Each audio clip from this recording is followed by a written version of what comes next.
आखिर किसका काम ज्यादा आसान है, बहू का या सास का? माँ जी, सास को काम ही क्या है, आपके सारे काम उंगलियों पे तो हो जाते हैं। कुछ भी। हाँ, हिसाब तो उंगलियों पे ही हो जाता है ना। अरे बेटा, ऐसा सिर्फ अभी लगता है। जो मुझे करना पड़ता है ना, वो तुझे करना पड़े तो समझ आएगा कि असली काम का पहाड़ कैसा होता है। ठेले बराबर वजन भी नहीं है आपके काम में, और बात पहाड़ों के वजन की कर रही हैं आप। तू ऐसा करती ही क्या है घर में बेटा, ये तो बता मुझे। मैं थोड़ी ना कुछ करती हूँ, सब जादू से हो रहा है इस घर में।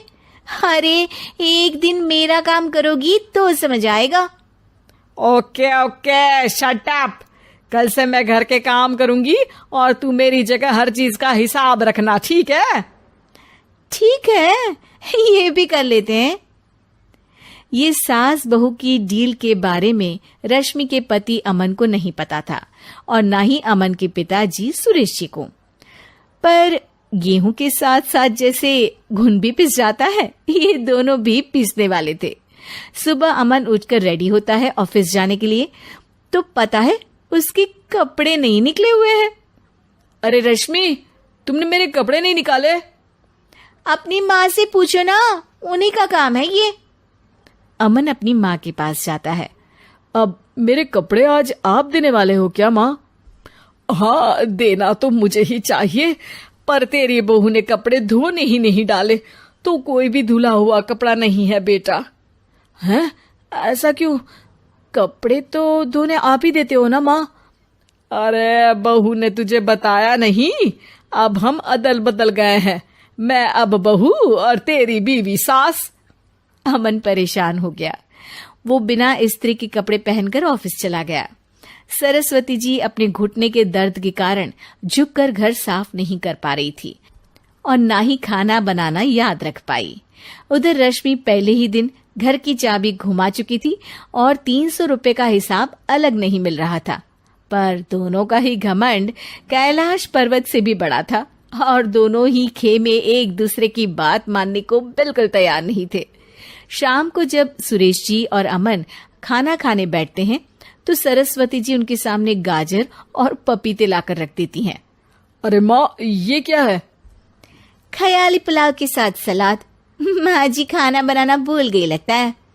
अरे एक एक चमन्नी का हिसाब है मेरे पास, खाना बनाना कैसे भूल जाऊंगी? ये तो मैंने पढ़ा था कि फल फ्रूट खाने से सेहत अच्छी रहती है, इसीलिए ये ले, एक फल खा ले।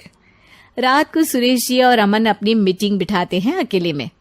बाबूजी, इनकी लड़ाई के कारण ना हमें ठीक से खाना मिल रहा है, उल्टा घर के सारे काम रुक गए हैं। हाँ बेटा, 2 भैंसों की लड़ाई में बेचारे खेत के पौधों का भी नुकसान हो रहा है। पर पापा, क्या बताऊं आपको, मैंने माँ को इस महीने की 2 तारीख को बिजली के बिल के पैसे दिए थे।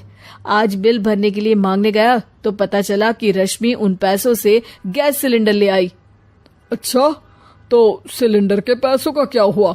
अब सिलेंडर के तो कोई पैसे नहीं थे बाबूजी, हमारे घर पर गैस की पाइपलाइन लगी है ना। बेटा, इन दोनों का कुछ करना पड़ेगा, नहीं तो अपने घमंड के चक्कर में पूरा घर बर्बाद कर डालेंगे ये दोनों। अमन और सुरेश जी काफी सोच विचार के बाद एक निष्कर्ष पर पहुंचते हैं। रात ही को दोनों अपनी पत्नियों की अलमारी से नई साड़ी निकालते हैं, और सुबह जब रश्मि और सरस्वती जी उठते हैं तो देखते हैं कि दोनों पति साड़ी पहनकर चढ़ाव पर सब्जियां काट रहे हैं। अरे ये सब क्या हो रहा है? क्या हो रहा है मतलब? आप दोनों अदल बदल हो सकते हो तो हम क्यों नहीं? अरे क्या मतलब? नहीं नहीं, मेरी भी बचपन से किसी की बहू बनने की इच्छा थी, तो आज से सरस्वती तुम बड़ी बहू, मैं मिडल बहू और अमन छोटी बहू। अरे लेकिन सब घर पर बैठ जाएंगे तो कमाएगा कौन? ये घर कैसे चलेगा? अब वो तो भैया या बाकी लोग जाने, अब हमने भी अदल बदल कर ही लिया है तो कुछ नहीं हो सकता।